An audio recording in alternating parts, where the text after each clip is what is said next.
Let's stay on Capitol Hill, where we're learning new information about the January 6th committee's plans for next week. The House panel is set to hold its final public hearing on Monday afternoon.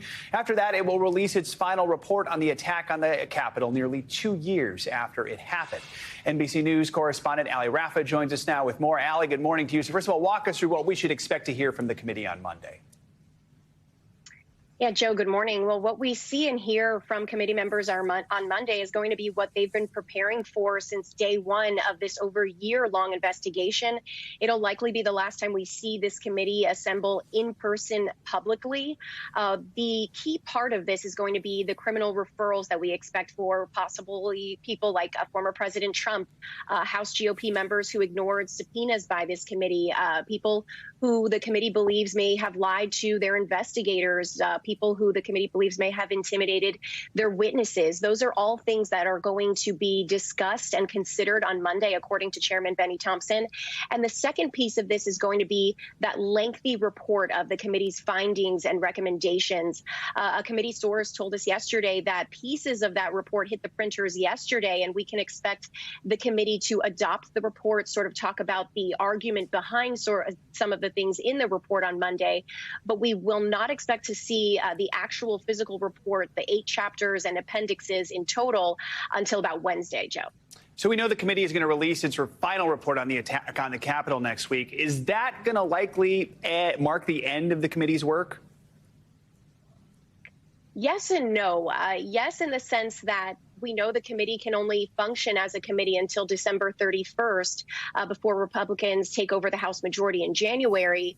But no, in the sense that the committee's work and legacy is going to live on in the form of these referrals we expect on Monday. These are referrals, not just criminal referrals to the Justice Department. These could be referrals for the GOP colleagues of these committee members, possibly to the House Ethics Committee. These could also be referrals to bar associations for legal misconduct, campaign violence, campaign finance violations. So these are different types of referrals for different types of things, all things we could expect them to discuss and consider on Monday. So the committee will be wrapping up their work on Monday, but definitely the work that they've done up until this point will live on in the form of these referrals, Joe. And Allie, let's switch gears a little bit and talk about the ongoing leadership battle among House Republicans, something that'll really become a drama at the beginning of the new year. I mean, the vote for the next House Speaker is going to happen January 3rd. What more can you tell us about Kevin McCarthy's bid to become the next House Speaker? How certain does it look right now?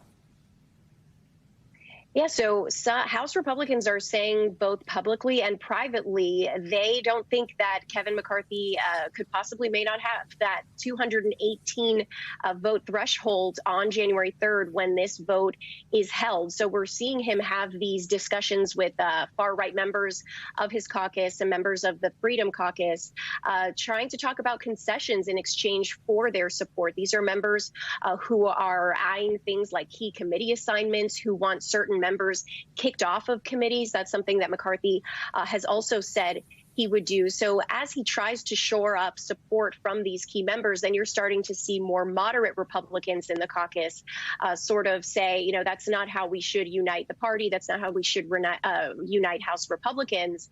And they're pitching names like Steve Scalise, Elise Stefanik, and others. These are people who have pledged their unwavering support behind McCarthy. So as you said, this is shaping up to be what's going to be a very interesting vote on January 3rd, Joe. To see what happens then. All right, Allie, thank you so much. Thanks for watching our YouTube channel. Follow today's top stories and breaking news by downloading the NBC News app.